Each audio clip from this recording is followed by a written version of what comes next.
वृषभ रास हा सप्ताह आपल्या राशीला थोडासा चिंताजनक असलेला असा हा काळ जाणार आहे. सोबतच हितशत्रूंना भरपूर प्रोत्साहन देणाराही असा काळ राहणार आहे. तरीही सतर्क रहा. प्रत्येक वेळेला सतर्क राहण्याची खूप गरज आहे. एखादे चांगले सामाजिक कार्य करण्याच्या विचारात जर तुम्ही असाल तर ते पूर्ण होण्यासाठी भरपूर विरोधक तुम्हाला आडवे येणार आहेत किंवा ते विरोधक तुमच्या मार्गामध्ये भरपूर अडथळेही निर्माण करतील. तर प्रत्येक गोष्टीला सामोरे जावा. अजिबात घाबरून जाऊ नका. नक्कीच यश तुम्हाला मिळेल. एखाद्या ठिकाणी आर्थिक गुंतवणूक करण्याच्या विचारात जर तुम्ही असाल तर सध्या ते टाळलेलेच बरे पडेल. कारण जर आर्थिक कोणतेही तुम्ही निर्णय घ्याल तर सध्या तरी नुकसान होण्याचीच दाट शक्यता आहे.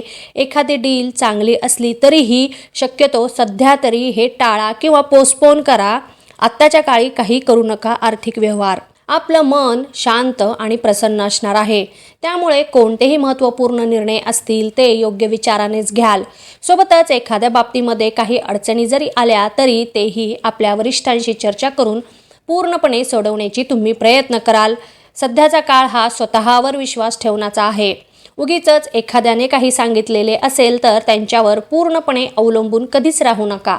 आपले जे काही कार्य आहे ते पूर्ण करा आणि त्याच्यासाठी सतत प्रयत्न करत राहा. सध्या खर्चावर भरपूर नियंत्रण ठेवण्याची गरज आहे.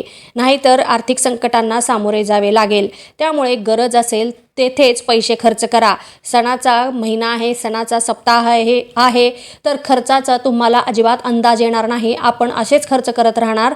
त्यामुळे नियंत्रण ठेवणे हे फार महत्त्वाचे आहे. अचानकपणे काही विचित्र घटना घडण्याची शक्यता आहे. मग त्या घटना चांगल्याही असतील किंवा वाईटही असतील. आपण त्यांचा सामना करायलाच पाहिजे. तरच आपल्याला मार्ग सापडतील. कौटुंबिक कामासाठी कुठे प्रवासाला जाण्याची शक्यता आहे. परंतु या प्रवासातून तुम्हाला लाभच मिळतील. सोबतच काहीतरी नवीन अनुभवायला मिळेल. नवीन काहीतरी शिकाल आणि नवीन तुमच्या ओळख्याही होतील. आणि या सर्वांचा फायदा तुम्हाला तुमच्या भविष्यामध्ये होणार आहे. व्यावसायिक वर्गाला त्यांच्या स्पर्धेच्या जगामध्ये अनेक व्यक्तींना तोंड द्यावे लागते. पण व्यवसाय म्हटला की चढ उतार हा आलाच. सोबतच विरोधक किंवा शत्रूही आलेच.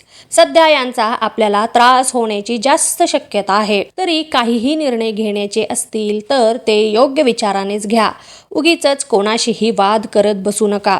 कारण सध्या आपल्या हिताचे ते तर नाहीये. तसेच एखाद्या नवीन व्यक्ती अचानकपणे आपल्या जवळ येतील. पण लगेचच कोणावरही विश्वास ठेवू नका.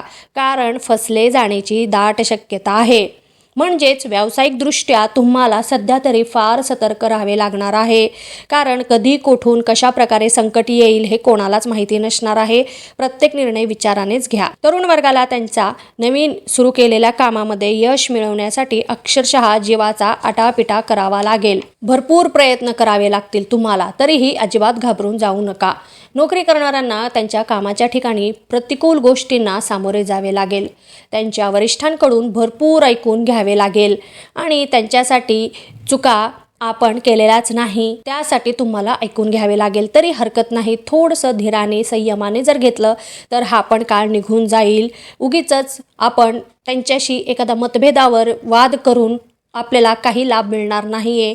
जरी काही चुका झाल्या असतील तर ते तुम्ही मान्य करा आणि पुढे जे काही तुमचं काम आहे किंवा प्रोजेक्ट आहे त्याच्यावर तुम्ही कॉन्सन्ट्रेट करा.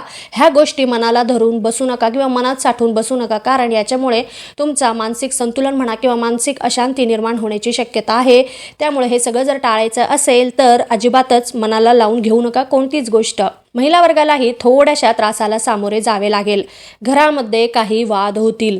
पण एकमेकांशी बोलून ते वाद तुम्ही सोडवण्याचा प्रयत्न करा. उगीचच अबोला धरून तुम्ही राहू नका. कारण घरातील वातावरण पुन्हा आनंदित होण्यासाठी किंवा आनंदित करण्यासाठी तुम्हालाच प्रयत्न करावे लागणार आहेत. सणाचे दिवस आहेत तर अबोला धरू नका. गोडवा कसा निर्माण होईल याचा तुम्ही प्रयत्न करा. विद्यार्थ्यांना त्यांच्या शिक्षणाच्या ठिकाणी काही विरोधी व्यक्ती किंवा मित्र यांच्याकडून त्रास होतील. पण या अशा कोणत्याच गोष्टीमध्ये तुम्ही पडायचे नाही. हे फक्त आपलं लक्ष विचलित करण्यासाठी आहे. असं तुम्ही जर डोक्यात धरलं किंवा असा जर तुम्ही विचार केला तर तुम्ही तुमचं ध्येय आणि अभ्यास याकडे कॉन्सन्ट्रेट करू शकाल. उगीचच इतर गोष्टींमध्ये तुम्ही तुमचा वेळ आणि कष्ट वाया जाऊ देऊ नका. ज्येष्ठ व्यक्तींनाही थोडंसं जुन्या व्याधी त्रास देतील. शारीरिक छोट्या मोठ्या कुरबुरी त्यांना त्रास देतील, पण थोडंसं जर आधीपासूनच तुम्ही जर काळजी घेतली स्वतःच्या तब्येतीची, नियमितपणे जे काही आहार आहे, व्यायाम आहे, जर ते तुम्ही करत राहिलात तर तुमचा त्रास थोडा तरी कमी होईल. एकंदरीतच पाहता हा सप्ताह आपल्याला अनिष्ट फळ देणारा म्हणा किंवा अडचणी देणारा, त्रास देणारा असा जाणार आहे. तरी या काळामध्ये धीर न खचता हिमतीने तुम्ही प्रत्येक गोष्टीला सामोरे जा. बघा अडचणी कशा पळून जातात ते. धन्यवाद. तुम्हाला माझे हे व्हिडिओ आवडले असतील तर इतरांनाही याचा लाभ मिळावा यासाठी आपल्या मित्रमैत्रिणींना, नातेवाईकांना हे व्हिडिओ नक्की शेअर करा आणि लाईक करा. महत्त्वाचे म्हणजे सबस्क्राईब करा. धन्यवाद.